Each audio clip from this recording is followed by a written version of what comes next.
My favorite illustration of how calloused we have become with respect to the mercy, the love, and the grace of God goes back to the second year of my teaching career when I was given the assignment of teaching 250 college freshmen a course in the Introduction to the Old Testament. And on the first day of class, I gave them their syllabus, and I said, now, here's how many tests we're going to have, when we're going to have them. And I said, you have 3 short little term papers, 5 pages each is all, little ones.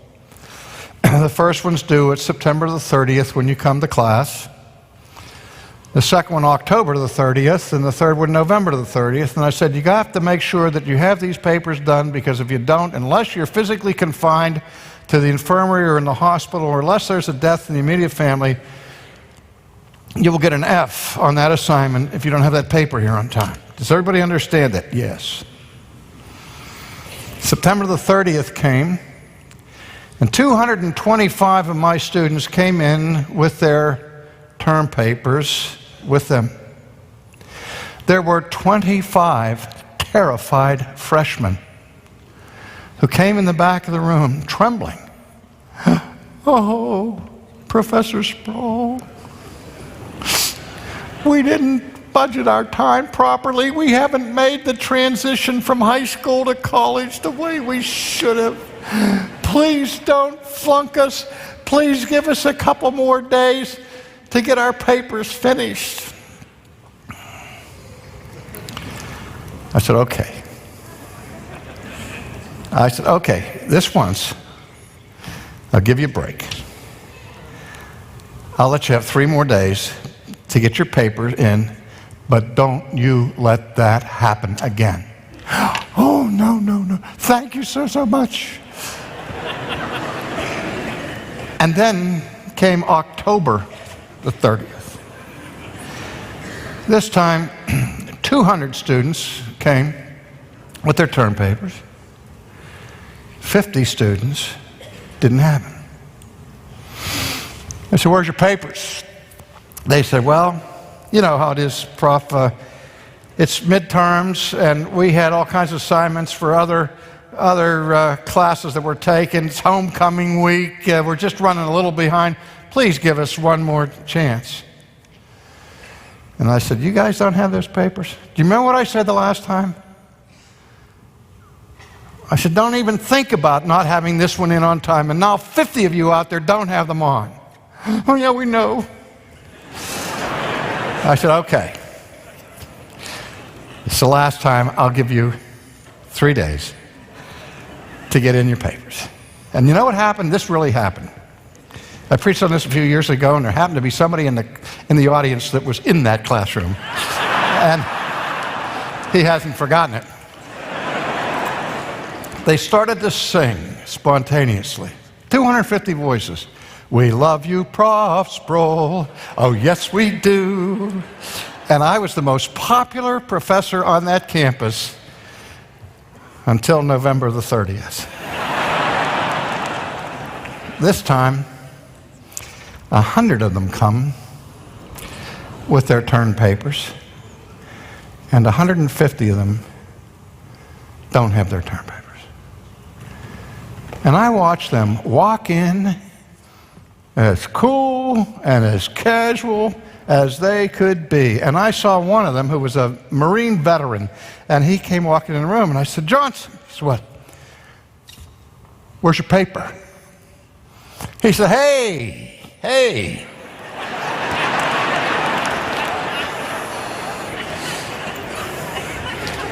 Happy days. Hey, you know. He said, don't worry about it, Prof. I'll have it for you in a couple days. I picked up the most dreadful object in a freshman's memory, a little black book. And I opened up to Johnson. I said, Johnson, you don't have your term paper? He said, no. I said, F. Mickelson, where's your term paper? Don't have it. F. Pratt, where's your term paper? Don't have it. F. And then, out of the midst of this crowd, somebody shouted what you know they would shout: "That's not fair." And I turned around, I said, "Fitzgerald, was that you who said that?" He said, "Yeah. It's not fair." He said, "Right."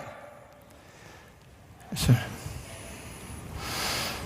"Weren't you late last month with your paper?" He said, "Yeah."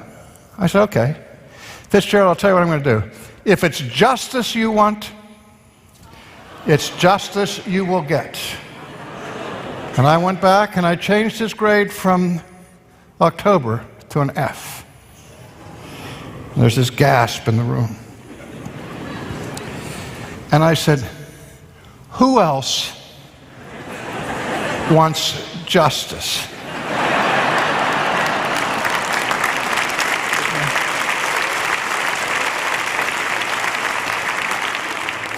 I didn't get any takers. You know, it was like a song similar to one out of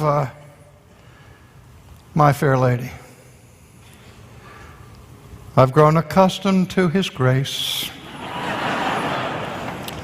What had happened was the first time they were late, they were amazed by grace.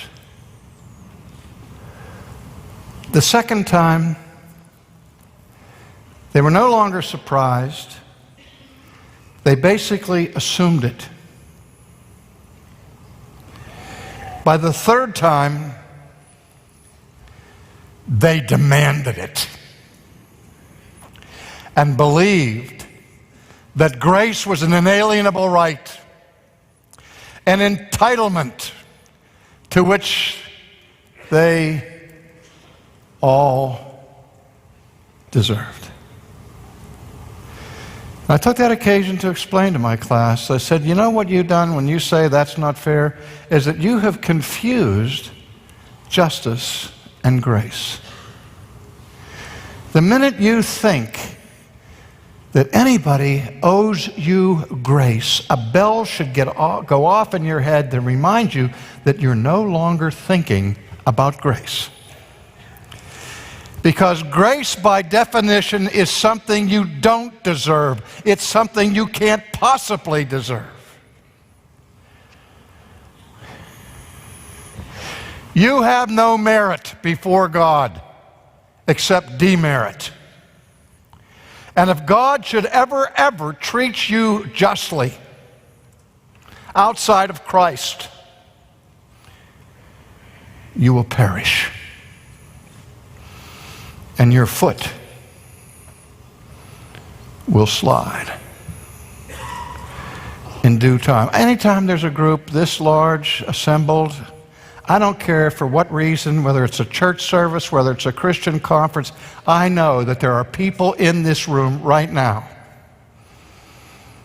who are that far away from hell.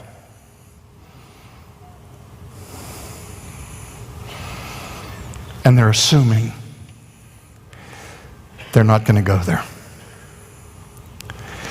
But if there is a God, and there is, and if He is holy, and He is, and if He is just, and He is, He could not possibly be without wrath. And if you have not been reconciled through the blood of His Son, the only thing you had to look forward to is His wrath, which is a divine wrath, which is a furious wrath, and is an eternal wrath. Because God must be regarded as holy by anyone who comes near Him. So, my beloved, if you would come into the presence of God, consider the nature of the God whom you are approaching, that you may come covered by the righteousness of Christ.